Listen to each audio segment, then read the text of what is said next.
Pemirsa, Timnas Indonesia U23 akan menghadapi pertarungan sengit dengan Timnas Malaysia U23 demi memastikan diri menjadi juara grup A babak kualifikasi Piala AFF U23 tahun 2025. Meski punya segala syarat untuk menang malam ini, anak-anak asuhan dari Gerald Vandenberg tentu tidak boleh lengah.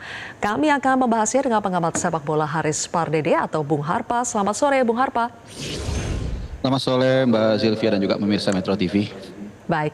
Bung Harpa, sebagai pemimpin klasemen di grup A saat ini, apakah hasil imbang melawan Malaysia U23 cukup bagi timnas kita?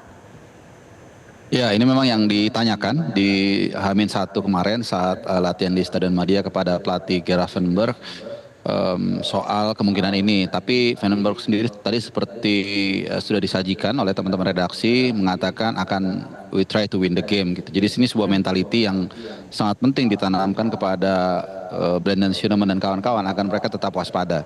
Ya, karena kita tetap mesti ingat bahwa kita ini belum lolos. Kita kalau kalah dengan skor lebih dari 2-0 itu kita juga masih bisa ada kemungkinan untuk tidak lolos secara otomatis sebagai peringkat pertama, sehingga mentality bahwa kita cukup imbang untuk lolos itu mesti disingkirkan. Jadi kita harus fight, dan yang kedua juga bahwa ini ada gengsi di sini ya, kita bicara rivalitas dengan Malaysia, dan saya yakin di pertandingan nanti sore pukul 20 nanti malam pukul 20.00 waktu Indonesia Barat, saya pikir penonton juga akan lebih banyak dari sebelum-sebelumnya.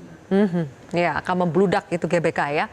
Bung Harpa, pelatih Vandenberg kan membuat strategi line up berbeda di dua laga sebelumnya pada saat melawan Brunei maupun Filipina. Apakah tepat jika Coach Vandenberg itu membuat daftar pemain yang sama saat kita menang besar melawan Brunei 8-0 pada saat itu? Iya, itu mendekati mustahil ya, karena menghadapi Brunei dan menghadapi Malaysia dan juga Filipina semua punya tantangan berbeda-beda secara level maupun secara gaya bermain. Brunei jelas levelnya dua setingkat di bawah kita ya, sehingga rotasi dilakukan. Kemudian lawan Filipina juga demikian. Lawan Malaysia di partai yang penting dan lawan juga yang cukup berat ya, katakanlah demikian. Saya yakin kali ini formasinya juga tidak akan sama dengan Brunei dan juga Filipina. Saya yakin Vandenberg akan menampilkan permainan terbaiknya, termasuk juga Kadek Karel, kemudian Kakang Rudianto, Robi Darwis, Tony Firmansyah, Jens Raven kalau memang pulih, dan juga Donitri. Saya pikir pemain-pemain terbaik akan ditampilkan di laga kali ini. Setelah 2 pertandingan ada rotasi, sehingga sejak latihan kemarin pun memang tidak ada pemain yang cedera, tidak ada yang akumulasi kartu. Jadi ini momen untuk menampilkan pemain terbaik dan memastikan mengunci tiket ke semifinal AFF U23 kali ini. Oke, jadi pemain-pemain inti akan diturunkan. Prediksi Anda, Bung Harpa, line up-nya akan seperti apa nanti? Ya, termasuk juga satu Muhammad Ferrari, saya pikir juga akan ditampilkan. Mungkin yang akan menjadi pertanyaan adalah di bawah mistar gawang, karena 2 pertandingan awal Vandenberg menurunkan Ardiansyah. Bagus, tapi ada Cahya Supriyadi juga yang punya pengalaman cukup menarik. Jadi kita akan tunggu di bawah mistar gawang siapa yang diturunkan di antara 2 pemain tersebut. Sisanya seperti yang saya paparkan tadi, saya pikir akan tampil dengan pemain-pemain terbaik ya. Tinggal mungkin nanti kalau memang nggak jalan atau ada perubahan, mungkin Hoki Caraka atau mungkin Buffon atau siapapun yang dicarangkan akan kemudian masuk melakukan pergantian pemain. Ya, sementara itu pelatih Malaysia U23 Nafusi Zain kemungkinan akan memasang pemain Hakimi Azim dan juga Fergus Tierney untuk bisa mendobrak pertahanan Indonesia. Selain kedua pemain itu, menurut Anda siapa lagi pemain Harimau Muda yang perlu diantisipasi oleh Coach Vandenberg?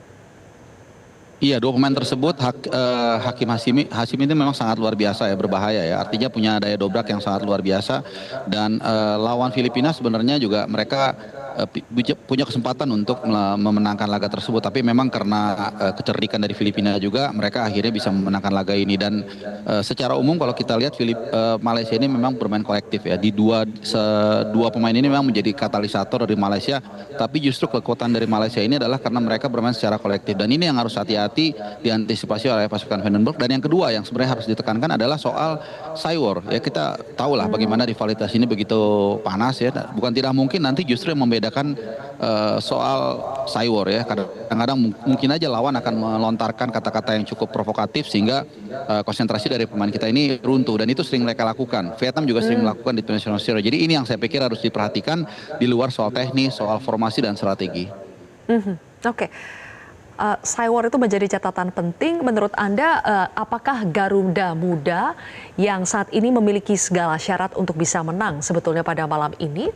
Karena selain memimpin klasemen, Indonesia main di GBK, punya pemain ke-12 ya, yaitu para supporter.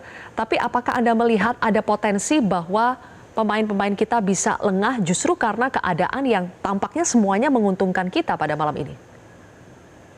Saya justru mendukung hipotesa yang sebaliknya ya, dengan materi pemain yang menurut saya cukup bagus, kemudian kita ada voucher bernama Jens Raven, lalu dengan dukungan penonton main di kandang, saya pikir nggak ada alasan ya kita tidak akan bisa mengunci tiket, ya minimal mengunci tiket lah, imbang, karena itu yang diperlukan. Sementara Malaysia sendiri harus menang, mereka juga main away, dan kita punya rekor yang cukup baik kalau kita main di GBK. Jadi saya pikir apa yang dikatakan Van den Broek itu sebuah mentality yang sangat bagus dari pelatih yang punya reputasi internasional untuk para pemain itu jangan lengah dan malah justru harus menggunakan dukungan penonton seperti yang juga ditunjukkan tim nasional senior kita yang selama kualifikasi round 3 itu nggak pernah kalah kecuali lawan Jepang. Ini ditularkan kepada para pemain juniornya yaitu Jens Raven dan kawan-kawan. Jadi saya optimis dengan dukungan, dengan dengan poin-poin yang ada tersebut kita bisa memenangkan laga ini, minimal mengunci semifinal lah paling nggak.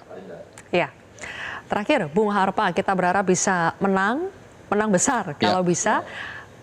Bung Harpa memiliki prediksi skor yang akan ditampilkan oleh timnas kita pada malam hari ini, berapa gol yang akan dijebol timnas? Kelihatannya mengingat ketatnya dua tim ini, saya pikir 1-0 untuk Indonesia. 1-0 untuk Indonesia. Baik, yang penting kita bisa menang ya. Terima kasih Bung Harpa atas analisanya di program Metro hari ini. Terima kasih. Jelajahi cara baru mendapatkan informasi. Download Metro TV Extend sekarang.